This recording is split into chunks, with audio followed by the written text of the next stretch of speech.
Hi friends, আমি প্রতীক চৌধুরী। এই হচ্ছে মাই সিস্টার, মানে শালী। এই হচ্ছে আমার ওয়াইফ। তো আমরা আছি এখন শ্বশুর বাড়ি। অনেকদিন আসবো আসবো করে আসা হয় না, তো রাতে আজকে টাইম হয়েছে, কোনো ট্রিপ নেই গাড়ির। ছুটিতে রিল্যাক্সে আসলাম, তোমরা মিলে সবাই এনজয় করছি, গল্প করছি। তো ইতিমধ্যে শ্বশুর বাড়ি আসার সময় বাইক নিয়ে আসছি, একটু হাওয়া হাওয়া দিচ্ছে। কোথা থেকে একটা কালো ষাঁড় এসে পেছনে তাড়া করলো আমার।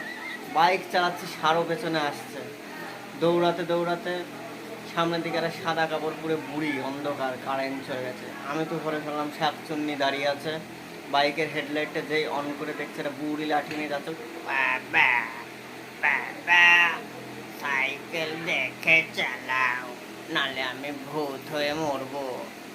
তাই বললাম ঠাকুমা কিচ্ছু হবে না, সব ঠিক আছে।